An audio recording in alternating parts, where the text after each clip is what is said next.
Back when the Lord's Day Alliance was formed, the issue of Sunday laws was really a hot topic. In May of 1888, Senator Henry Blair of New Hampshire proposed legislation to limit secular activities on Sundays within the jurisdiction of the United States federal government. Senator Blair made it clear that the aim of his bill was to preserve the first day of the week as a day of rest and religious observance. The bill was referred to the Senate Committee on Education and Labor, where Blair was chairman. Among those who raised objections to the proposed legislation was Alonzo T. Jones. Sir, you may speak of the power of the majority in social and civil matters, but there is no majority, however large, that can invade the territory of a man's religion. Not in this land, not under our Constitution. Mr. Jones, you fail to recognize the right, or more importantly, the responsibility of the state to protect the welfare of the people as a whole. Senator, it seems that you fail to recognize the clear distinction between man's responsibility to the state and his duty toward God. The first, he must render under the force of law. The second, duty to God, must be carried out only under the force of love, and that freely, voluntarily. No law can command love. But the law of the state must protect the people to carry out their duty to God. Our Sunday law is written to ensure the preservation of the Lord's Day for the benefit of the people. An admirable goal, Senator Blair, but completely unnecessary. Our Constitution already recognizes the rights of the people with respect to their religion. Your Sunday law would add nothing to our fundamental freedoms. It would rather add restrictions. I'm afraid, sir, that you are blind to the realities of our age. If men owe a duty to God and do not willingly perform it, they become a corrupting influence in society. This proposed Sunday law would have a corrupting influence by introducing force and coercion into its observance. On the contrary, the intended effect is to enhance the Sabbath. If men do not consent to honor the Lord's Day, if their actions on that day are unrestrained by civil law, excuse me, then they trample on the very rights of those who would honor and observe the day as holy unto the Lord.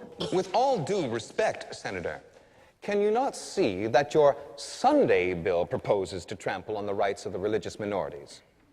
Do you really want to revert to those dark ages where church and state united to force men to violate their conscience and conform to an officially established religion? Now, that is an unworthy comparison, sir. Our Sunday law is for the ultimate benefit of the whole society. Is it not a legitimate function of the state to legislate on behalf of the common good?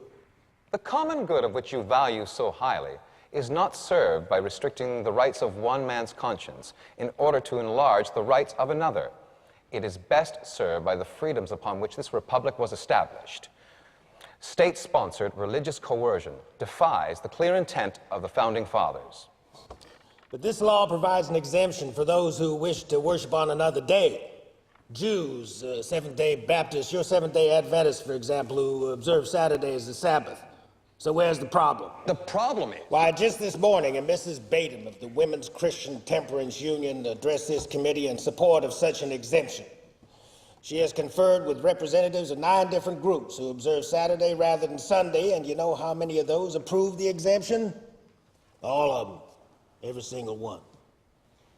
Senator, I have great respect for the temperance principles promoted by Mrs. Batum's organization, but she does not speak for my denomination on the question of exemptions.